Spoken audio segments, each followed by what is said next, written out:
The Eagles have made it very clear that Jalen Hurts is their quarterback of the future, but would a massive contract change the way Philly uses him? And Howie Roseman may not be done yet. According to ESPN, there are 2 potential linebackers in the Birds' sights. But first, let's run it.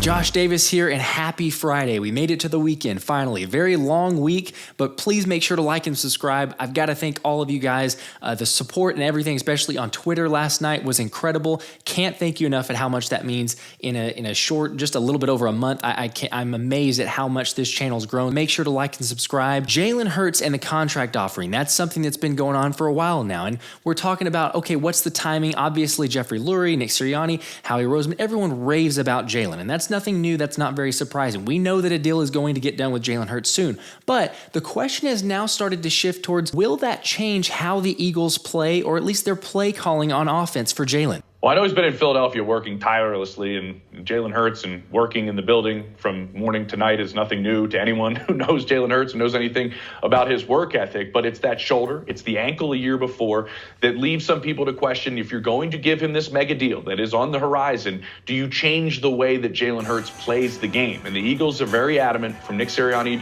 down, that they're not going to change the way he plays the game. He was in the MVP race, as Sirianni said, because of the duality of his game, how good he is at throwing the football, how good he is at running the football. He's the only player in NFL history to have more than 450 pass attempts in a season and more than 150 rushing attempts in a year. He was top 5 in passer rating and top 5 in rushing touchdowns. It's because of the threat of him running, Sirianni said, that allows them to have such a great running game, specifically in the read option. They can go on to the other side. So they're going to let him play this way moving forward, Andrew, and I'm glad about it because I think we all like to see it. What do you guys think? I mean, I love to see it. Don't get me wrong. I love the play style that Jalen has, and really, like the interview there and James Palmer was mentioning of NFL Network, that's the dynamic duo. That's the reason that Jalen Hurts is so successful. He's a quarterback unlike any other. He mentioned the stats, threw it up there with the passing attempts, rushing attempts, the touchdowns. We saw the incredible performance in the Super Bowl. He's unstoppable. Jalen and his arsenal is unstoppable, but you always have to go back to, and the question, we've seen this with a number of other teams, as soon as you pay a guy a big money deal, you start to see a little bit of guardedness, a little bit of, oh, hey, maybe we shouldn't actually do this with our star quarterback because we have a lot more money invested. Whereas right now, you've got Jalen on a rookie deal, so it's a little bit easier to say, hey, go out there and we're just going to have this happen. Now, he also mentioned the injuries, and you've got the ankle injury as well as the shoulder injury this past season. So there's always something that's coming up, and I think that'll be something that Jalen deals with for his entire career because, let's face it, he's the type of quarterback that's not afraid to throw his body on the line, and he's probably going to get injured at times because of that. But there's also the argument to be made, and I would agree with you on this, is that Jalen is a quarterback who understands when to risk it and when not to. Some of the quarterbacks we can mention are guys that'll just fly in like a Lamar Jackson and take really unnecessary shots. I think Jalen is very smart, and he understands when to take that risk. So thumbs up for Jalen. I don't think we're going to see any changes. If you remember correctly, Nick Sirianni in his press conference at the NFL head coaches meeting even said, we're going to do everything the same. We love Jalen, and we know what he can provide to this offense, and the reason that we are so special is because of what he can do. So not every team has a quarterback that can squat over 600 pounds.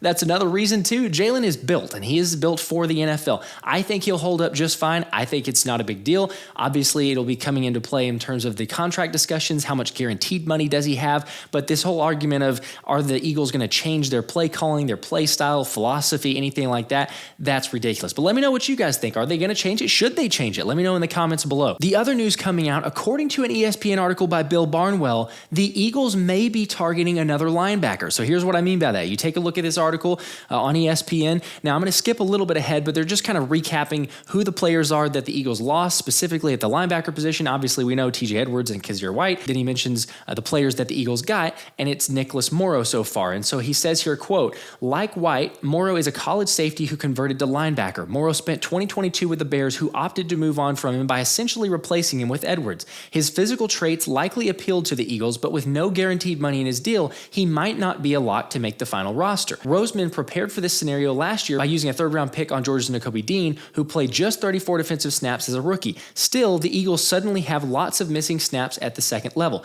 Davion Taylor, a third-round pick in 2020, briefly started for the Eagles in 2021, but Gannon was clearly uncomfortable using Taylor on third down in passing situations. Taylor suffered a knee injury and then was released in August before re-signing to the practice squad 2 days later. He didn't play any snaps last season. What could be next? Adding a veteran. Roseman is comfortable waiting out the market before adding pieces to his roster. Last year's Eagles are the perfect example. They signed White in the second week of free agency, added corner James Bradbury in May, and traded for safety C.J. Gardner-Johnson 9 days before the start of the regular season.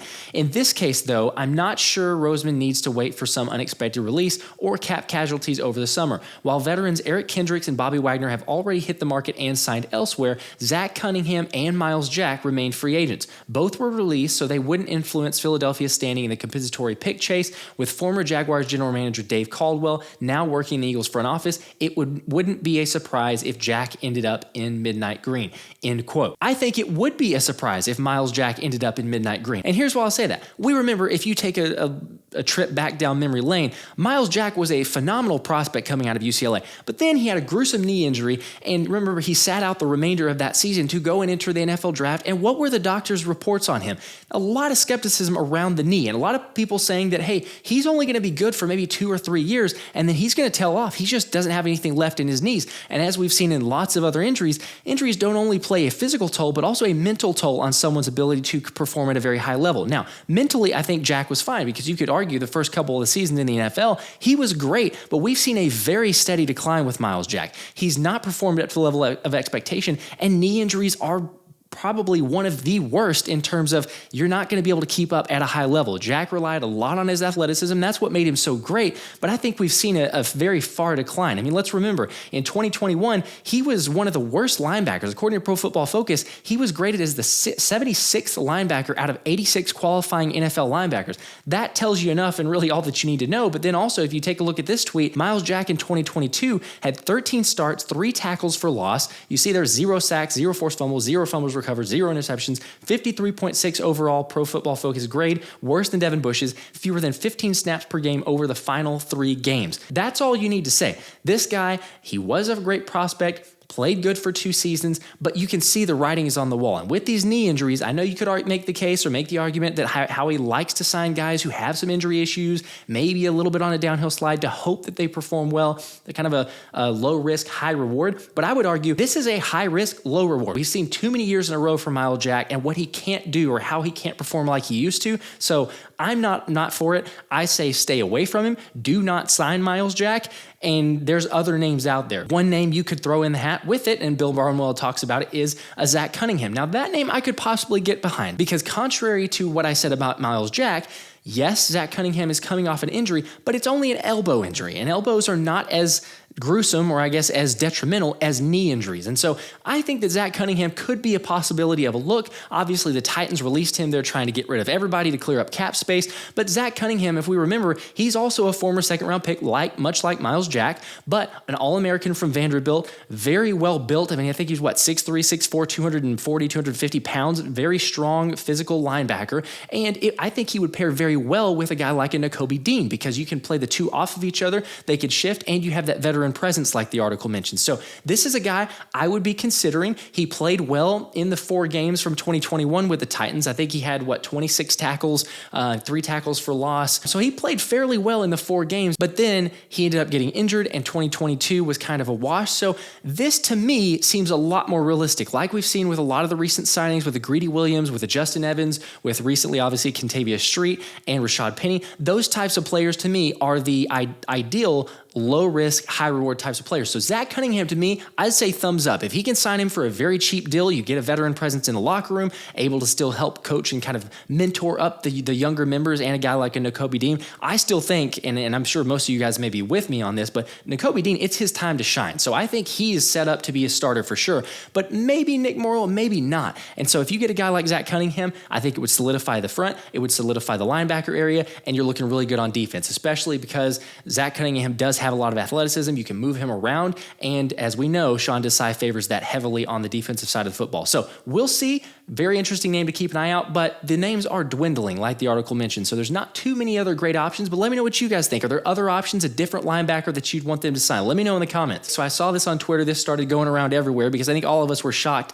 Like, wait a minute, there's this amount of cap space? So take a look at this here, but the top 10 teams in NFL cap space. So this came out today, and it says here, look, you've got the Bears, the Panthers, the Lions, the Cardinals, the Packers, the Falcons, and the Eagles. The Eagles right there, I mean, that's seventh best or seventh most in terms of cap space. And I think that if we rewind a month ago, I told you that, hey, the Eagles are going to eventually end up being in the seventh spot for most cap space, you'd be like, oh, we lost all these players. We didn't re-sign these veterans. You know, we're in shambles, the defense especially. But no, we re-signed a lot of players, restructured deals, freed up cap space. This is why Howie is the best GM in football. So thumbs up for Howie. He did a fantastic job. The fact that you have $21.3 million in cap space, you've got about a month left before the draft, and then the draft coming up is phenomenal news. This could not be any better because, as we were just talking about, I think you're going to see another signing, probably at linebacker. I would think that Howie's going to do that and sign a veteran, get a guy to solidify that space. But also, I wouldn't be surprised if he solidifies it by maybe adding an offensive tackle, maybe a guard, or a receiver. As we know and we keep mentioning, you've got a chance with Quez Watkins, but there's question marks there. We're not sure if he's going to be. You obviously lost Zach Pascal, and so you're trying to solidify that area. So we'll see what he does. I just love the fact that there's lots of cap space, which means you have a lot of freedom and creativity to make deals, whether it's the 1 year or possibly signing to a long term. So we'll see. We'll keep you posted on all the latest and most breaking news. Also, quick reminder, wanted to let you know, we'll most likely be doing that collab with Joe Castro of the Philly podcast on Tuesday next week. So as soon as we get the official details, exact timing, when the video will drop, I'll be sure to let you know. But appreciate the support as always. Until next time, I'm Josh Davis, and this has been the Philly Special.